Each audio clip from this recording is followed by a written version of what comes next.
Hi guys, welcome to my YouTube channel. My name is Jordana. People call me Dana. First and foremost, if you are not subscribing to my channel, make sure you do that. Make sure you like this video. If you don't like it, then don't like it. But this is my first video ever, and I'm going to be talking about something that I've always wanted to talk about, and that's living with sickle cell anemia. I feel like ever since I was growing up, a lot of people did not know what sickle cell anemia is, and to this day, I may tell people that, hey, just throw it in there. I may tell people like, hey, I have sickle cell. They be like, what's that? And I'd be like, oh my gosh, like it's so sad that a lot of people do not, to this day, do not know what sickle cell is because yes, it's a genetic blood disorder, but anybody can get sickle cell, but it mainly affects the Black community. And the fact that a lot of people in the Black community do not know what sickle cell is really sad. And I feel like God has placed me on this earth to advocate for people with sickle cell and just let our voices be heard. You feel me? Because everybody on this earth has a purpose. I feel like that's what my purpose is, but we're not gonna get into that right now. Sickle cell is a genetic blood disorder that causes the red blood cells to form a abnormal shape. Hence, sickle cell. It's shaped like a sickle, shaped like a C, shaped like a crescent, anything. It's just basically shaped abnormally. And that, being that the cell is shaped that way, it makes it hard for the cells to, move through the body, move through the arteries, move through the blood vessels, and that's what causes pain. The main symptom of sickle cell is pain. And everybody with this illness is different, but for me, that pain, bro, that pain is not even gonna lie to you, that pain is a I wanna die type of pain. Like, it's a constant stabbing, like somebody stabbing you over and over and over and over. And you may ask me, well, where do you get the pain? Basically, anywhere that blood flows, I can get pain. I can get pain in my legs. I can get pain in my arms. I can get pain in my back. I can get pain in my face. There was a point in time when my face, it just swelled up like a puffer fish, bro. I said, oh my gosh. I can get pain in my eyes. Like, it's a really unique disease. Growing up, like in kindergarten and throughout my years of going to school, growing up, it was hard for me because I was always in and out the hospital, and I didn't really have a lot of friends because I was always in and out the hospital. And there was a point in time where people really thought I had the cooties, bro. Like, oh my gosh, Jordana's always in the hospital, she has the cooties. And I thought I had the cooties, bro. Like, the cooties was something serious. Like, I would sit down and niggas would do that. Like, the boys would do this and the girls would do this, and I'd just be like, do you know how it is to be a 5-year-old girl and nobody want to be friends with you because you sick? Like, I don't know what she got, but she's sick. Like, I ain't like, wow, bro. Like, and growing up, first, second, third, fourth grade, I would explain to people what sickle cell is, and they'll be like, oh, okay, and I got friends and whatnot, and I had people to talk to, and we got more mature and everything. But even to this day, a lot of people do not know what sickle cell is.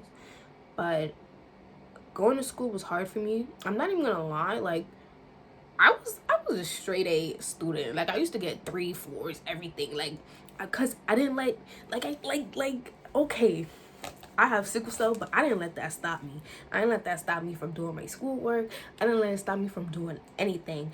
And the teachers always used to be like, oh my gosh, like talking to my mom and my dad, like, oh my gosh, like, regardless of the fact that Jordana is always sick, like, she stays on top of her work, and she's really a smart girl. And they used to be like, yeah, I know, like, that's my kid, of course. Like, what you mean? Like, and to this day, I don't let sickle cell stop me from being the best that I can possibly be, because, okay, I have an illness, I have an ailment, but what is that gonna do? Like, how is that gonna stop me from being the person that, like, look at Chadwick Boseman, man. Like, he was he was acting, he was doing everything that he possibly could, and he had cancer. And nobody knew. Nobody knew. And we was looking at him, and little kids was looking at him like, wow, I want to be just like him. Like, he didn't let it stop him, because what is an illness, bro? Like, what is that? Okay, and what? What is that gonna do? So you feel me? Like, you being, even if you have sickle cell, even if you have this illness, you can't let it stop you from being the best that you can possibly be. Like, I know people with sickle cell, they're what? What are they doing? Like, they're doctors, they're nurses, they're rappers, they're doing, like, you cannot let an illness stop you from being the best that you can be. At all, period. There's only like one possible cure for sickle cell, and it's not really like a 100% all the time it's gonna work guaranteed type of cure, but that's a bone marrow transplant. And basically what a bone marrow transplant is when they find a donor that matches to you, your blood, your everything in your body, and they take the bone marrow from that patient and put it inside of you. And basically your bone marrow produces the red blood cells. Your bone marrow produces the cells. So if you having sickle cell, your bone marrow is producing sickled cells, as long as red blood cells and white cells, and you know all of that. But they're taking the bone marrow of a completely healthy person, red blood cells, super duper flexible, everything, the cells is elite, and they're putting that inside of you.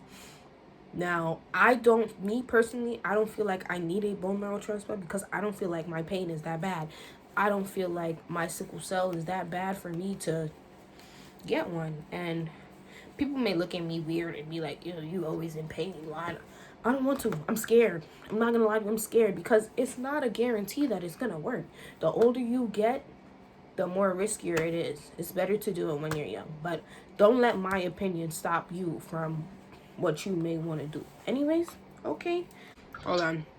Another important thing. If you have sickle cell, you need to make sure that you advocate for yourself at all times. When you have a pain crisis and you go to the hospital, you need to make sure that you tell the doctors what works for you and what doesn't. Don't let anybody make you feel as though you are inferior. Period. You were born with this illness. You were diagnosed with this illness from when you were young. You've been dealing with this from up until how old you are. You would think that you would know, and you would do your own research on what works for you and what doesn't, and what helps you, what doesn't, whatever the case may be. Don't let any doctor make you feel as though you're inferior, because, okay, being that the main symptom of sickle cell is pain, we have to take strong medication. We have to take narcotics and opioids to help with the pain. And you may go to the hospital and you may tell the doctor that you're in pain. You may get this feeling that they're treating you a certain way based on the fact that they may think that you are only seeking drugs and you are dependent on the medication, and you're not really in pain. You just want medicine. And it's so sad. It's really sad that there are doctors like that. And I'm not saying that may not be the case sometimes, but you can't treat everybody that way. Just have this certain stigma on sickle cell patients, like, oh, every sickle cell patient is a drug addict. You can't do that at all. That's not fair to the people that was born with this disease, and it's just wrong, completely wrong. So what I'm saying to anybody that has sickle cell and anybody that is dealing with this illness is, don't let anybody make you feel as though you're inferior and that you don't know what you're talking about. If you know that if you know that a certain medication works for you, speak up and let them know, and don't let them treat you any different from the way that they're supposed to treat you. And that is like a patient, like somebody that's sick. That's it, period. But something else I wanted to show you guys, sickle cell calendar, and this is it. It goes all the way up to 2022, and this is me. Hold on, who's that girl?